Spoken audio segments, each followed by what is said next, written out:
Assalamualaikum warahmatullahi wabarakatuh.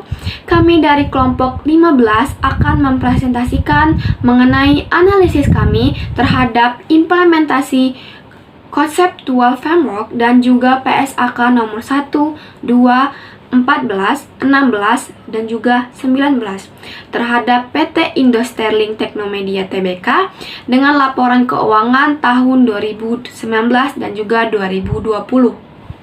Adapun anggota dari kelompok 15 yaitu Putri Adelia, Ulfatur Ramadian, dan Dini Permatasari. Profil perusahaan PT Indo Sterling Teknomedia Tbk. Perusahaan ini didirikan pada tahun 2011 dengan kode saham TECH atau TEC, di mana perusahaan ini berfokus pada perdagangan besar piranti lunak, aktivitas konsultasi komputer dan manajemen fasilitas komputer lainnya, serta aktivitas perusahaan holding. Perusahaan ini beralamat di Ratu Plaza Office Tower, lantai 23, Jalan Jenderal Sudirman, Kapling 9, Kelurahan Gelora, Kecamatan Tanah Abang.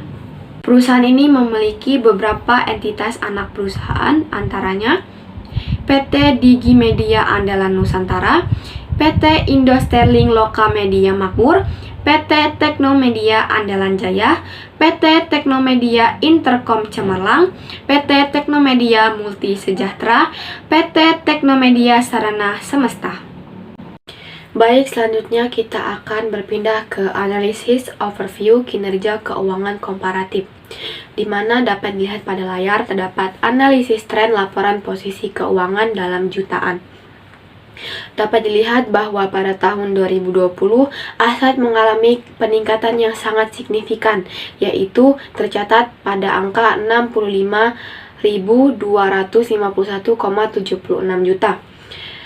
Adapun pada tahun 2019, aset tercatat pada angka 25.882,85 juta.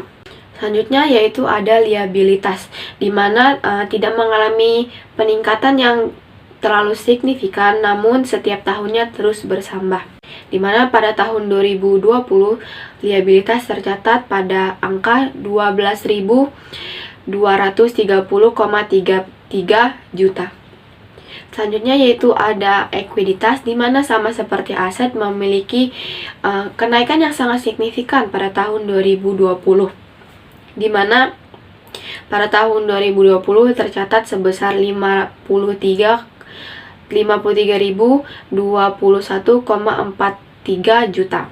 Kenaikan di aset dan juga ekuitas disebabkan karena adanya kontribusi peningkatan terhadap kas dan setara kas yang diperoleh saat IPO pada aset, dan kenaikan ekuitas yang disebabkan oleh perolehan dana IPO untuk menambah modal depositor terhadap perseroan. Selanjutnya kita berpindah ke analisis tren laporan laba rugi, di mana pendapatan usaha dari tahun ke tahun mengalami peningkatan yang sangat memuaskan, yaitu pada tahun 2020 tercatat sebesar 21.552,53 juta, dan pada tahun 2019 sebesar 19.652,39 juta. Adapun beban pokok pendapatan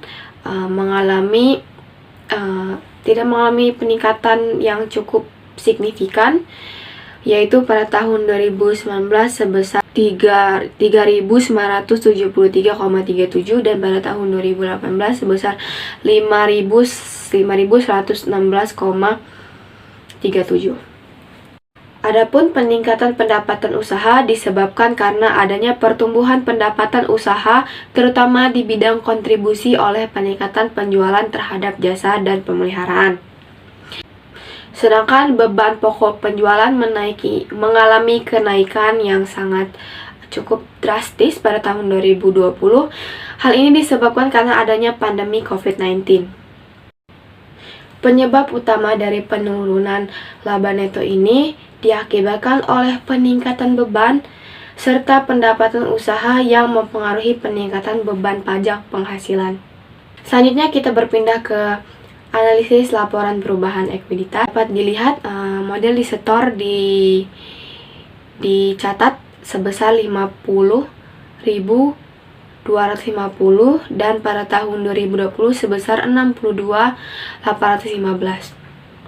Adapun tambahan modal pada tahun 2019 sebesar 32,19 dan pada tahun 2020 sebesar 23,58. Adapun saldo laba yaitu pada laporan ini defisit sebesar 33.719,37 juta dan pada tahun 2020 sebesar 32.058,48 juta.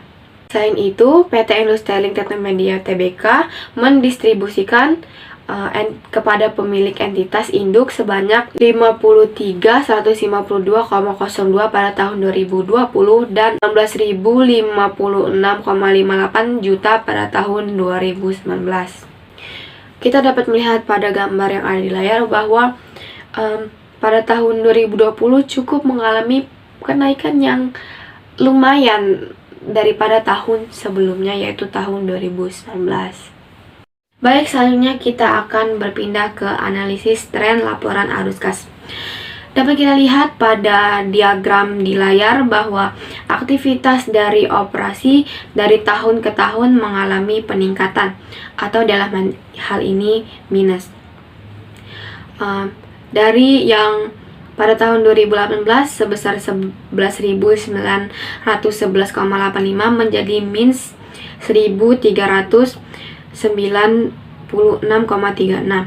dan turun lagi pada tahun 2020 sebesar 5.369,41. Kenaikan dari penggunaan kas di aktivitas operasi ini disebabkan karena penurunan penerimaan kas dari pelanggan. Adapun arus kas dari aktivitas investasi juga mengalami penurunan yang cukup naik turun di tahunnya, di mana pada tahun 2018 sebesar 3.432,69 juta dan menjadi minus pada tahun 2018 yaitu 2.000 juta sekian dan pada tahun 2020 menjadi 653,51 juta. PT Indostelink sendiri mengungkapkan bahwa penurunan tersebut disebabkan karena belum melakukannya investasi pada tahun 2020. Adapun arus kas pada aktivitas pendanaan mengalami peningkatan yang sangat signifikan pada tahun 2020 yaitu tercatat sebesar 39.685,61 juta. Peningkatan ini disebabkan karena adanya modal disetor yang disebabkan karena pencatatan saham perdana pada tahun 2020. Baik, selanjutnya kita berpindah ke analisis rasio. Yang pertama yaitu rasio return on asset. Nah, rasio ini digunakan untuk menunjukkan kemampuan aset untuk menghasilkan penghasilan pada tahun 2020 dan 2019 masing-masing. Tahun tersebut memiliki rasio return on asset sebesar 2,46% dan 11,01%. Hal ini menunjukkan adanya penurunan yang disebabkan adanya pandemi COVID-19. Selanjutnya yaitu ada return on equity, di mana rasio ini digunakan untuk mengukur perusahaan dalam menghasilkan pendapatan dalam menggunakan asetnya. Nah, pada tahun 2020 return on equity perusahaan Indostelink sebesar 3,02 dan pada tahun 2019 sebesar 17,82.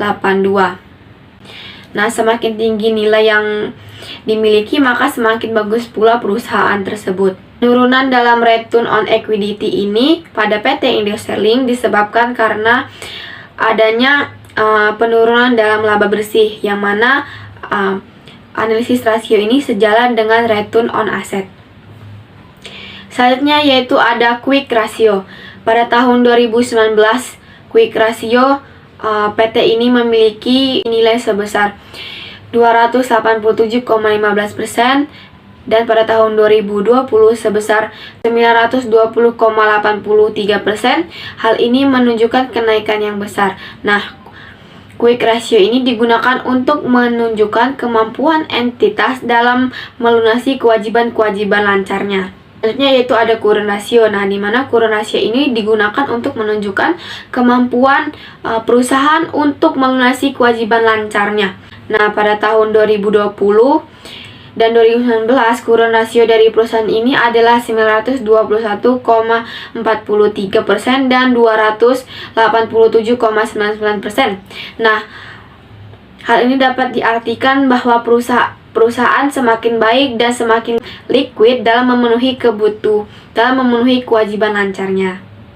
Nah, selanjutnya yaitu rasio hutang terhadap ekuitas. Rasio DER merupakan rasio yang membandingkan total utang terhadap ekuitasnya. Nah, PT Indoshelling sendiri pada tahun 2020 memiliki rasio DER sebesar 23,03% dan juga pada tahun 2019 memiliki rasio sebesar 61,92%. Nah, para investor ini biasanya cenderung memilih perusahaan yang rasionya kecil karena resikonya lebih rendah.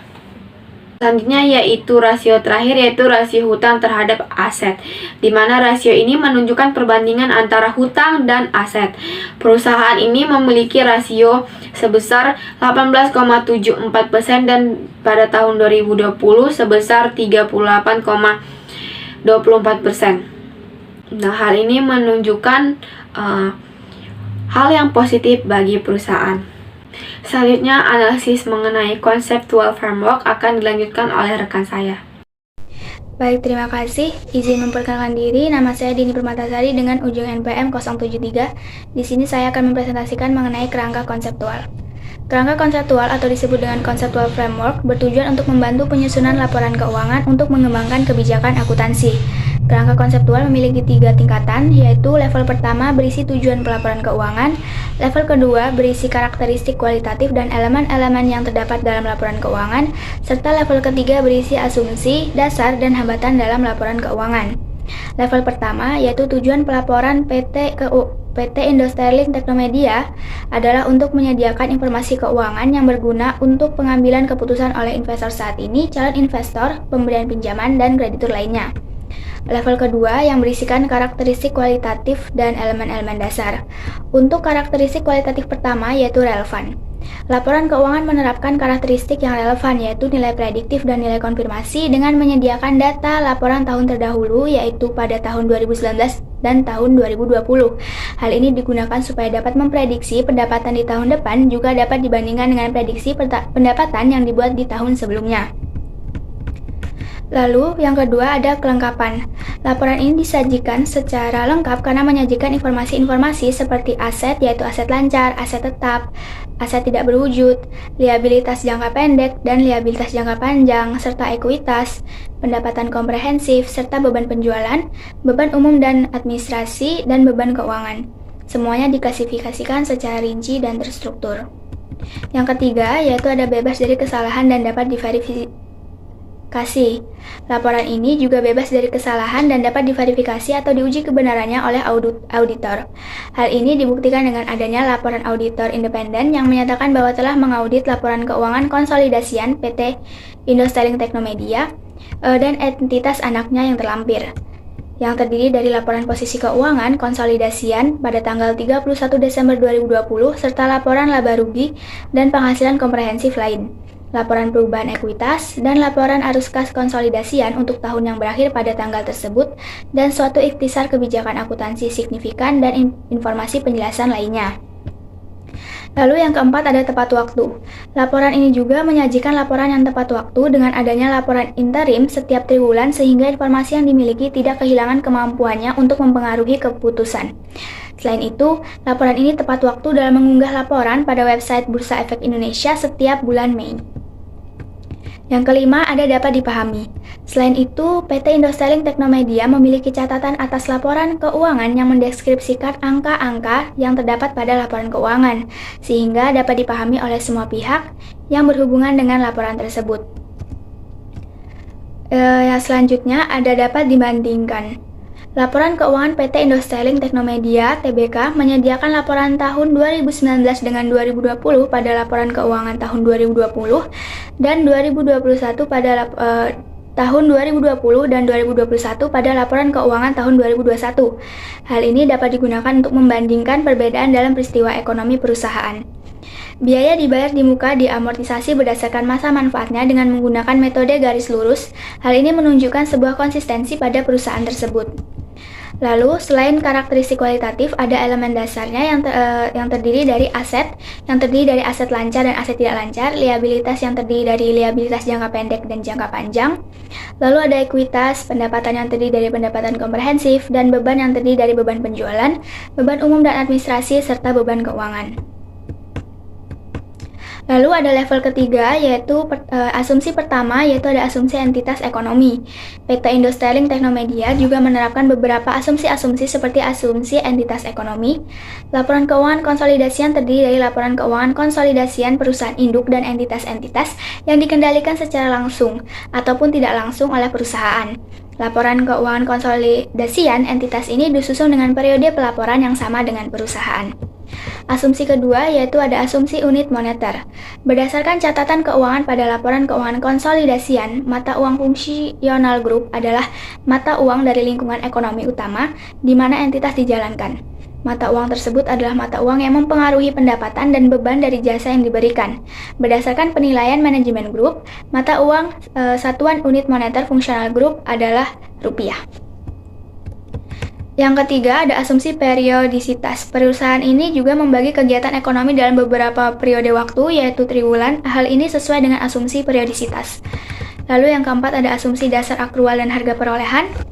Laporan perusahaan juga disusun berdasarkan dasar akrual dengan menggunakan konsep harga perolehan, kecuali beberapa akun tertentu didasarkan pada pengukuran lain sebagaimana diuraikan dalam kebijakan akuntansi masing-masing akun tersebut. Lalu yang kelima yaitu ada pengukuran, pengakuan dan pengukuran.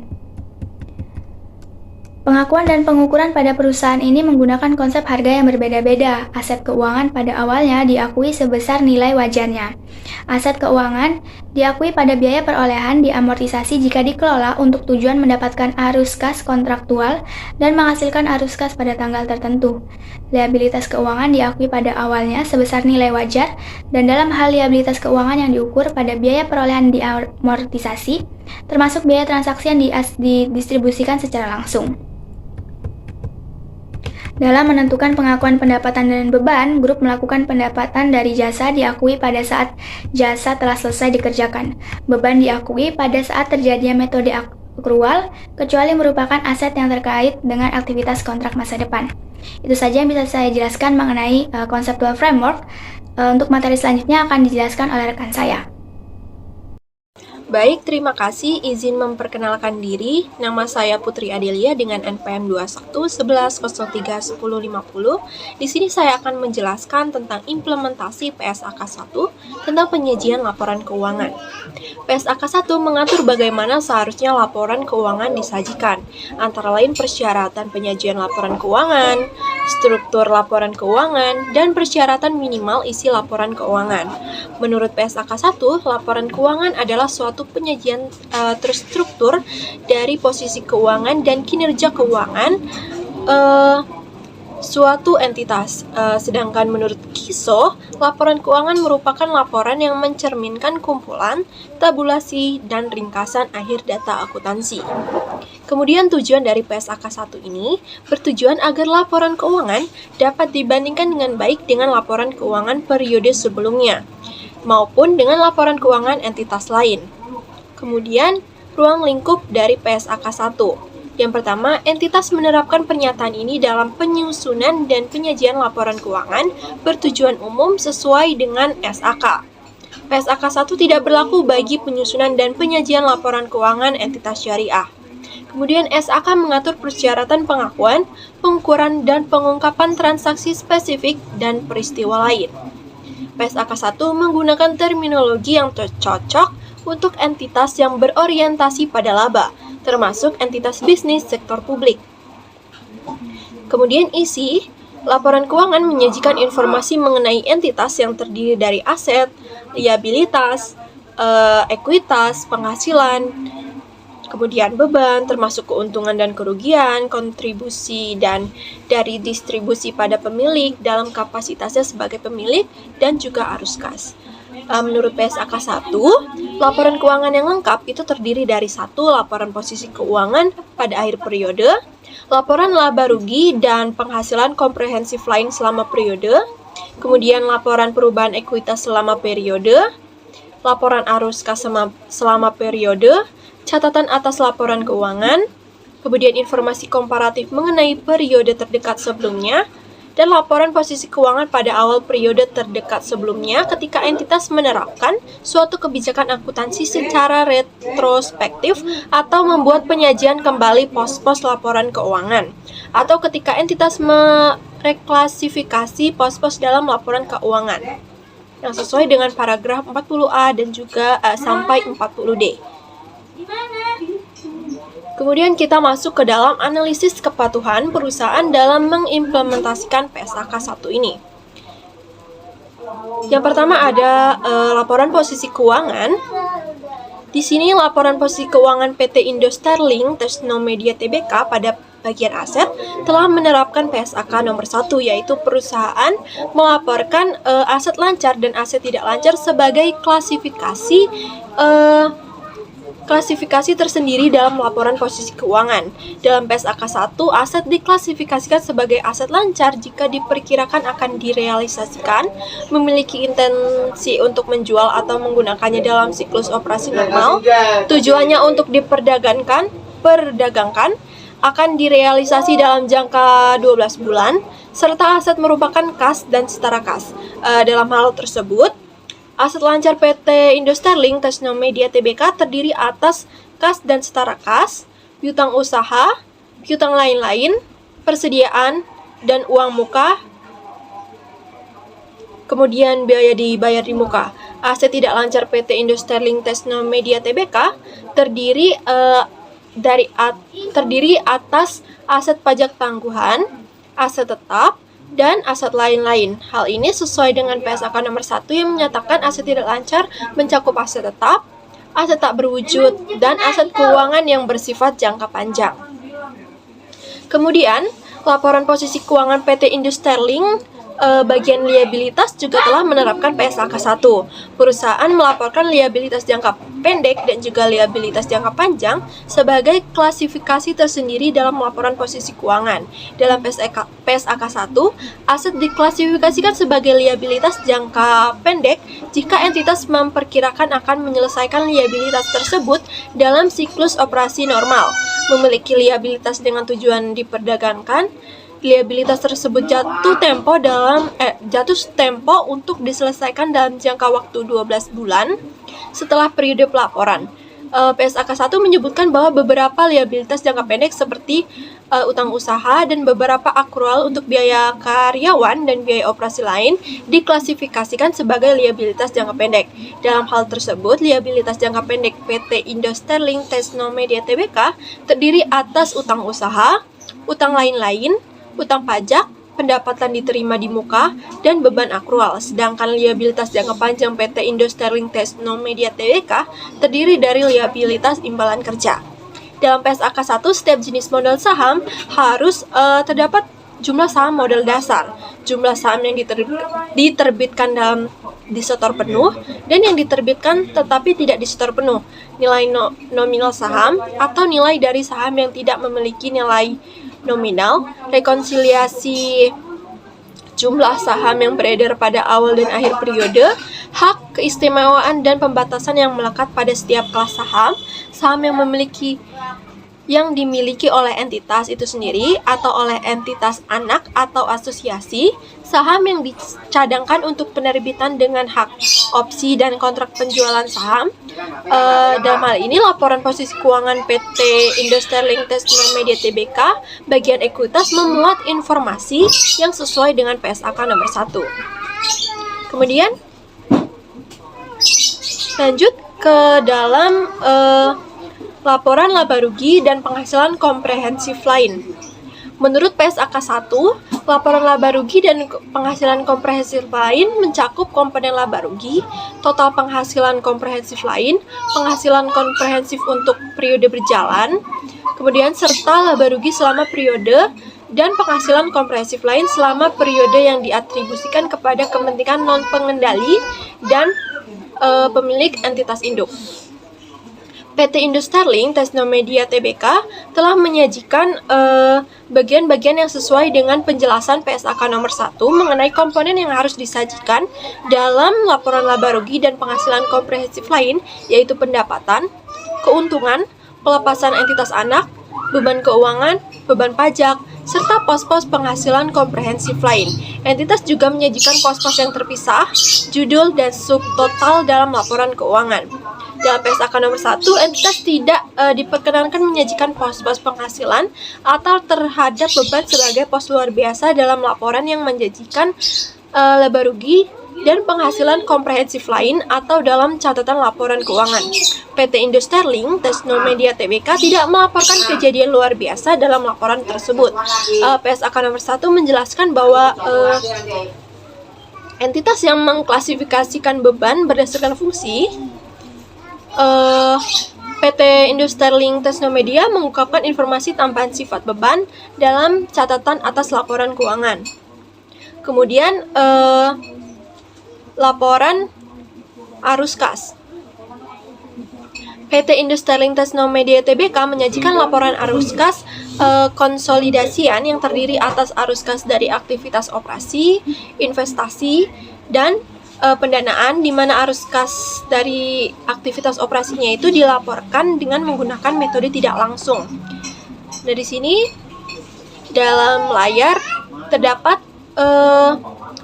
laporan arus kas PT Indo Sterling Tesno Media Tbk pada tahun 2020 dan juga tahun 2019.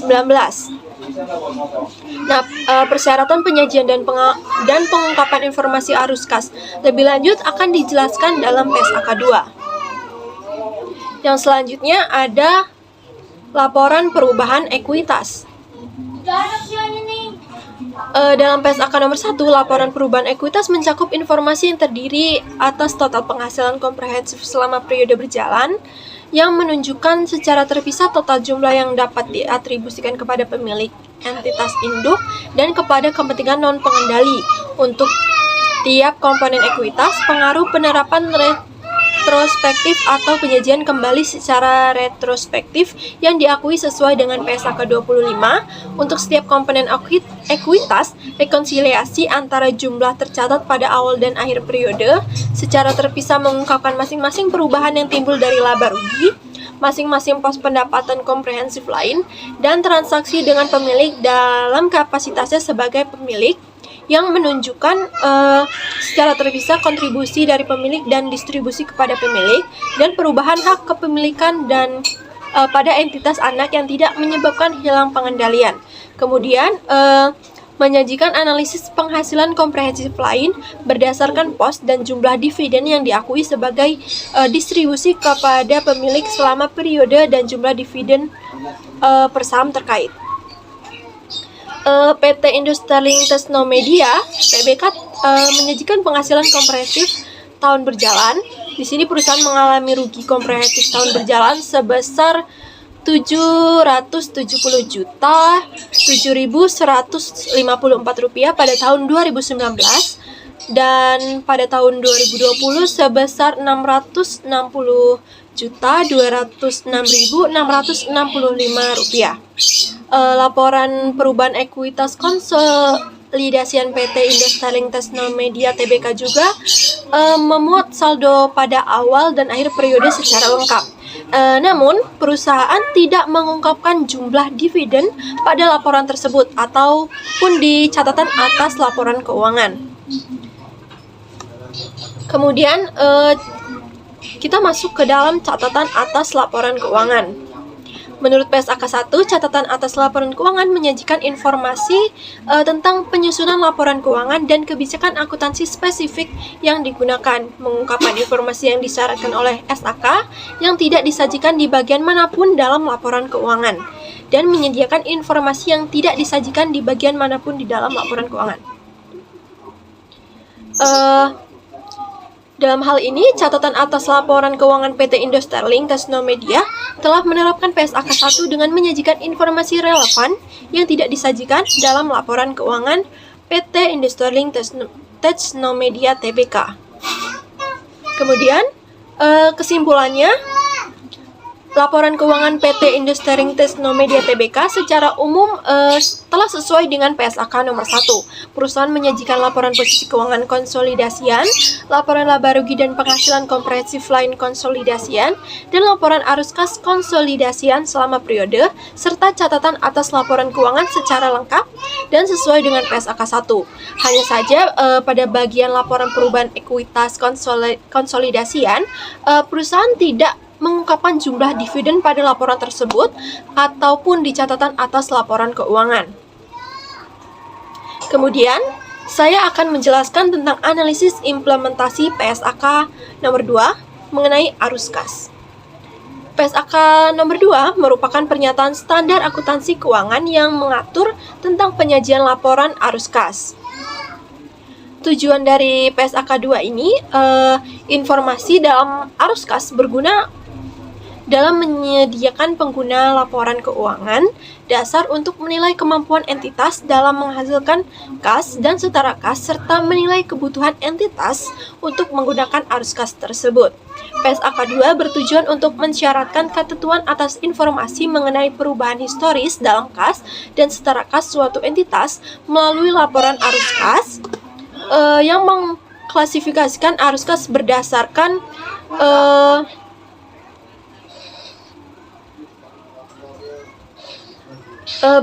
aktivitas operasi, investasi, dan pendanaan selama suatu periode. Menurut KISO, tujuan utama laporan arus kas adalah untuk memberikan informasi yang relevan tentang penerimaan dan pembayaran kas perusahaan selama periode laporan. Kemudian, isi PSAK 2 ini, dalam PSAK 2, penyajian laporan arus kas selama periode tertentu diklasifikasikan menurut aktivitas operasi, investasi, dan juga pendanaan. Ruang lingkup PSAK 2, yang pertama, entitas menyusun laporan arus kas sesuai dengan persyaratan dalam PSAK 2 dan menyajikan laporan tersebut sebagai bagian tak terpisahkan dari laporan keuangan untuk periode penyajian laporan keuangan. Kemudian kedua, PSAK 2 mensyaratkan seluruh entitas menyajikan laporan arus kas.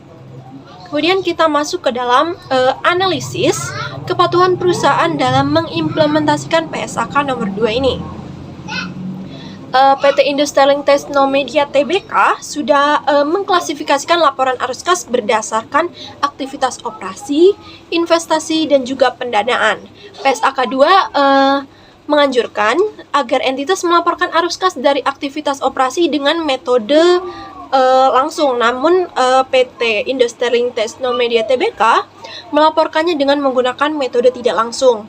Kemudian penyajian dan laporan arus kas dari aktivitas operasi sudah sesuai dengan PSAK 2, yaitu terdiri dari penerimaan kas dari penjualan barang, kemudian pembayaran kas kepada pemasok, pembayaran kas kepada karyawan, pembayaran pajak penghasilan, dan penerimaan bunga. Kemudian, PT Indo Sterling Tesnomedia Tbk menyajikan perolehan aset tetap pada arus kas dari aktivitas investasi. Hal tersebut sesuai dengan PSAK 2 yang menyatakan bahwa contoh dari arus kas yang timbul dari aktivitas investasi adalah pembayaran kas untuk memperoleh aset tetap. Kemudian PT Indo Sterling Tesnomedia Tbk juga menyajikan laporan arus kas yang berasal dari aktivitas pendanaan.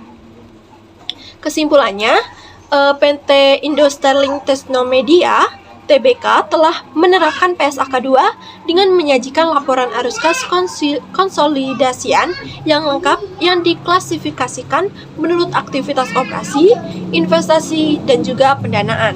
Sekian yang dapat saya jelaskan, selanjutnya akan dijelaskan oleh rekan saya. Baik, terima kasih. Di sini saya akan menjelaskan mengenai implementasi PSAK nomor 14. Yang pertama yaitu ada deskripsi.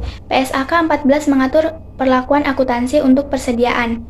Persediaan adalah aset yang dikuasai untuk dijual dalam kegiatan usaha normal, dalam proses produksi untuk penjualan tersebut, atau dalam bentuk bahan baku atau perlengkapan untuk digunakan dalam proses produksi atau pemberian jasa.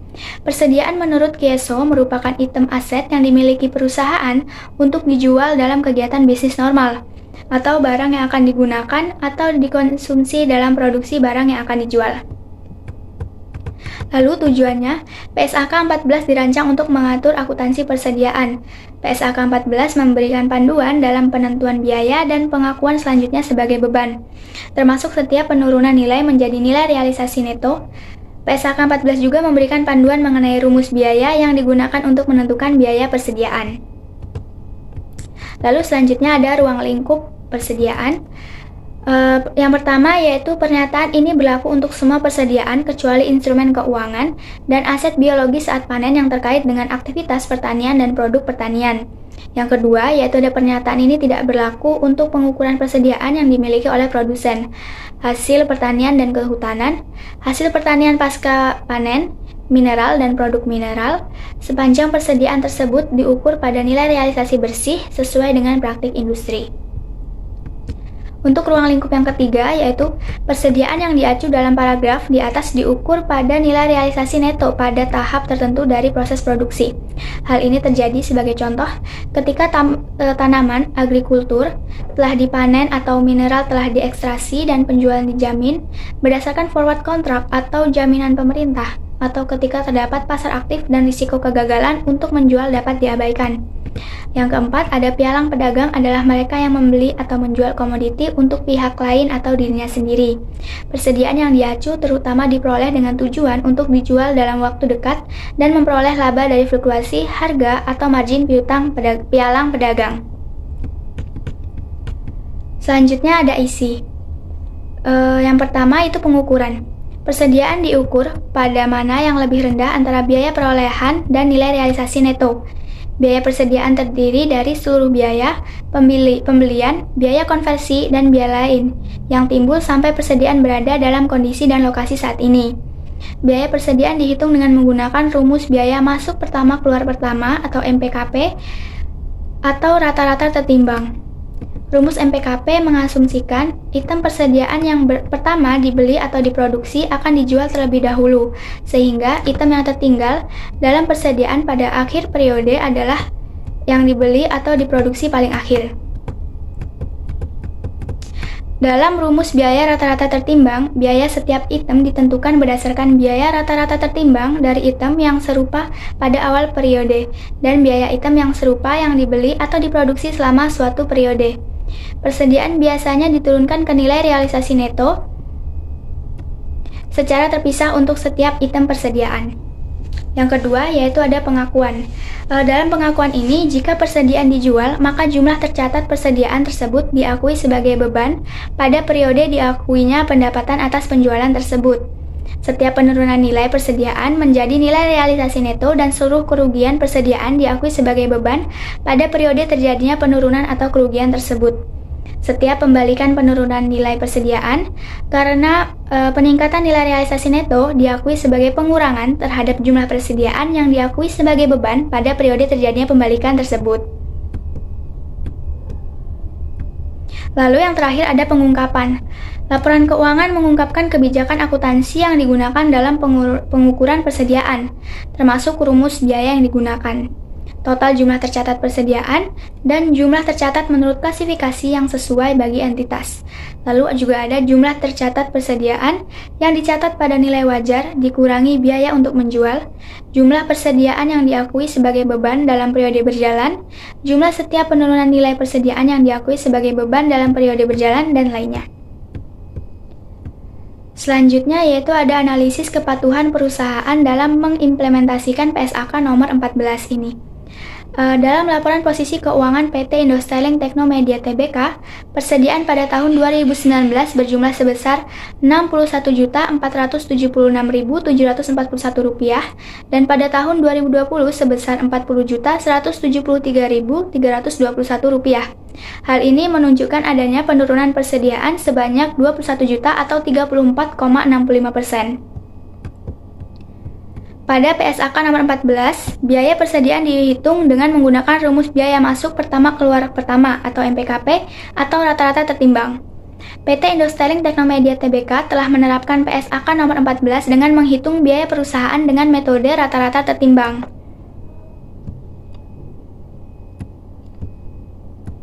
Seperti yang sudah saya jelaskan tadi, dalam rumus biaya rata-rata tertimbang, biaya setiap item ditentukan berdasarkan biaya rata-rata tertimbang dari item yang serupa pada awal periode dan biaya item yang serupa yang dibeli atau diproduksi selama suatu periode. Lalu, persediaan berdasarkan biaya perolehan atau nilai realisasi bersih, mana yang lebih rendah dikurangi persediaan barang usang. Nilai realisasi bersih adalah estimasi harga penjualan dalam kegiatan usaha bisa dikurangi taksiran biaya, penyelesaian, dan biaya penjualan. Jadi simpulan yang didapatkan adalah PT Indostyling Teknomedia Tbk telah menerapkan PSAK nomor 14 dengan menghitung persediaan dengan menggunakan metode rata-rata tertimbang dan melaporkan persediaan berdasarkan biaya perolehan atau nilai realisasi bersih. Itu saja yang bisa saya jelaskan mengenai implementasi PSAK nomor 14. Selanjutnya akan dilanjutkan oleh rekan saya. Baik, terima kasih. Di sini saya akan menjelaskan tentang analisis implementasi PSAK 16. PSAK 16 merupakan pernyataan standar akuntansi keuangan yang mengatur tentang aset tetap. Menurut PSAK 16, aset tetap adalah aset berwujud yang dimiliki untuk digunakan dalam produksi atau penyediaan barang atau jasa, kemudian untuk direntalkan kepada pihak lain atau untuk tujuan administratif, dan diperkirakan untuk digunakan selama lebih dari satu periode. Definisi aset tetap menurut Kieso itu kurang lebih sama dengan PSAK 16, yaitu aset tetap didefinisikan sebagai aset berwujud yang dimiliki untuk digunakan dalam kegiatan produksi atau penyediaan barang dan jasa, untuk disewakan kepada orang lain, atau untuk tujuan administratif. Nah, aset-aset tersebut diharapkan dapat digunakan selama lebih dari satu periode. Tujuannya, PSAK 16 ini bertujuan untuk mengatur perlakuan akuntansi aset tetap sehingga pengguna laporan keuangan dapat memahami informasi mengenai investasi entitas dalam aset tetap dan perubahan dalam investasi tersebut. Kemudian ruang lingkup. Yang pertama, PSAK 16 diterapkan dalam akuntansi aset tetap, kecuali PSAK lain yang mensyaratkan atau mengizinkan perlakuan akuntansi yang berbeda. Kemudian yang kedua, PSAK 16 tidak diterapkan untuk aset tetap yang diklasifikasikan sebagai dimiliki untuk dijual, aset biologis yang terkait dengan aktivitas agrikultur selain tanaman produktif, pengakuan dan pengukuran aset eksplorasi dan evaluasi, dan hak penambangan dan cadangan mineral serta sumber daya serupa yang tidak dapat diperbarui. Yang ketiga, entitas yang menggunakan model biaya untuk properti investasi sesuai dengan PSAK 13 menggunakan model biaya dalam pernyataan ini untuk properti investasi yang dimiliki. Kemudian isi dari PSAK 16 ini pertama ada pengakuan. Menurut PSAK 16, biaya perolehan aset tetap diakui sebagai aset jika kemungkinan besar entitas akan memperoleh manfaat ekonomik masa depan dari aset tersebut dan biaya perolehannya diukur secara andal. Kemudian pengukuran saat pengakuan. Menurut PSAK 16, aset tetap yang memenuhi kualifikasi pengakuan sebagai aset diukur pada biaya perolehan. Nah, pengukuran biaya perolehan aset tetap setara dengan harga tunai pada tanggal pengakuan. Jika pembayaran ditangguhkan melampaui jangka waktu kredit normal, maka perbedaan antara harga tunai dan total pembayaran diakui sebagai beban bunga selama periode kredit, kecuali sudah dikapitalisasi sesuai dengan PSAK 26 tentang biaya pinjaman. Kemudian ada pengukuran setelah pengakuan. Menurut PSAK 16, entitas memilih model biaya atau model revaluasi sebagai kebijakan akuntansinya dan menerapkan kebijakan tersebut terhadap seluruh aset tetap yang sama. Kemudian ada penghentian pengakuan. Menurut PSAK 16, jumlah tercatat aset tetap dihentikan pengakuannya pada saat pelepasan atau ketika tidak terdapat lagi manfaat ekonomik masa depan yang diharapkan. Keuntungan atau kerugian yang timbul dari penghentian ini dimasukkan ke dalam laba rugi ketika aset tetap tersebut dihentikan pengakuannya.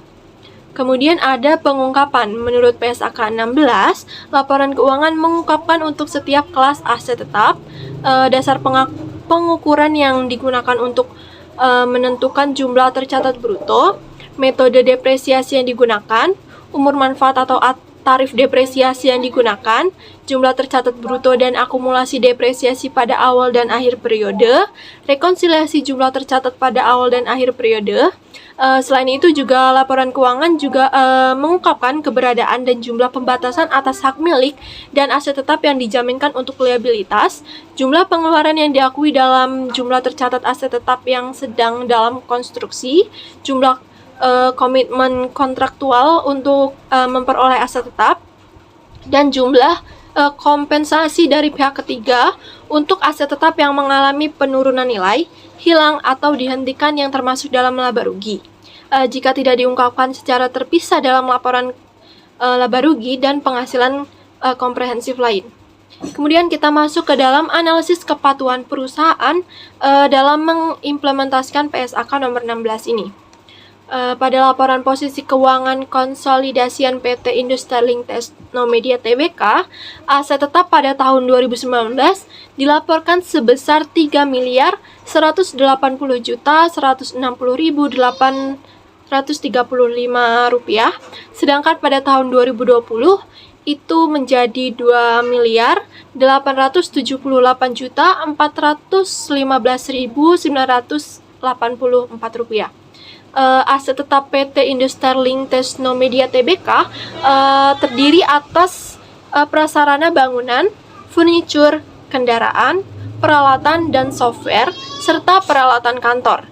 Nah, aset tetap perusahaan dinyatakan sebesar biaya perolehan dikurangi dengan akumulasi penyusutan dan penyisihan penurunan nilai. PT Industrialing Technomedia Tbk menggunakan metode penyusutan garis lurus selama masa manfaat aset. Manajemen mengestimasikan masa manfaat ekonomis aset tetap antara 4 sampai 10 tahun. Dalam catatan atas laporan keuangan PT Industrialing Technomedia tertulis bahwa prasarana bangunan itu masa estimasinya 5 sampai 10 tahun, furnitur 4 tahun, kendaraan 8 tahun, komputer dan software 4 tahun, dan peralatan kantor 4 tahun. PT Industrialing Technomedia Tbk juga melaporkan jumlah aset tetap pada awal dan juga akhir periode. Kita masuk kepada kesimpulan. Jadi kesimpulannya, PT Industrialing Technomedia Tbk telah menerapkan PSAK 16 dengan mengungkapkan dasar pengukuran yang digunakan untuk menentukan jumlah tercatat bruto, metode depresiasi yang digunakan, umur manfaat atau tarif depresiasi yang digunakan, jumlah tercatat bruto dan akumulasi depresiasi pada awal dan akhir periode, juga rekonsiliasi jumlah tercatat pada awal dan akhir periode. Sekian yang dapat saya jelaskan. Selanjutnya akan dijelaskan oleh rekan saya. Baik, selanjutnya saya akan menjelaskan mengenai implementasi PSAK 19. Adapun PSAK 19 mengatur tentang aset tak berwujud. Aset tak berwujud menurut KISO merupakan aset yang dapat diidentifikasikan dan tidak memiliki eksistensi fisik serta bukan aset yang berbentuk moneter. Tujuan dari pernyataan ini adalah untuk mengatur pelakuan akuntansi terhadap aset tak berwujud yang tidak diatur oleh pernyataan lain. PSAK ini juga mengatur tentang cara mengukur jumlah tercatat dari aset tak berwujud dan menentukan pengungkapan yang disyaratkan tentang aset tak berwujud. Adapun isi dari PSAK ini adalah mengatur segala sesuatu tentang aset tak berwujud seperti pengeluaran iklan, perintisan usaha, penelitian, dan juga pengembangan. Nah, aset tak berwujud meskipun memiliki substansi fisik, namun yang dinilai itu isi yang terkandung di dalamnya, bukan substansi fisiknya. Nah, adapun KISO mengklasifikasi aset tak berwujud menjadi 5, yaitu aset tak berwujud terkait pemasaran seperti nama merek, kepala surat kabar, atau promosi surat jasa, dan juga trademark. Nah, aset yang klasifikasi yang kedua yaitu aset tak berwujud terkait pelanggan seperti daftar nama pelanggan, pesanan maupun hubungan pelanggan yang kontraktual. Selanjutnya itu ada aset tak berwujud terkait artistik, yaitu berupa karya seni. Yang keempat yaitu aset terkait kontrak berupa franchise ataupun lisensi. Selanjutnya yaitu ada aset tak berwujud terkait teknologi, di mana aset tak berwujud ini tercipta dari inovasi yang terbentuk dari teknologi dan biasanya dilindungi dalam bentuk hak paten. Adapun pengakuan beban dari aset tak berwujud yaitu diakui sebagai beban kecuali jika pengeluaran tersebut termasuk biaya perolehan sesuai dengan kriteria dalam pengakuan ataupun suatu yang timbul dari kombinasi bisnis yang menimbulkan goodwill. Selain itu, PSAK 19 juga menegaskan bahwa beban di masa lalu tidak bisa diakui sebagai aset. Umur manfaat dari aset tak berwujud memiliki dua jenis, yaitu tak terbatas dan juga terbatas. Nah, aset yang tak terbatas itu tidak diamortisasikan, sedangkan aset yang memiliki umur manfaat terbatas diamortisasikan. Biasanya aset yang tak terbatas ini berupa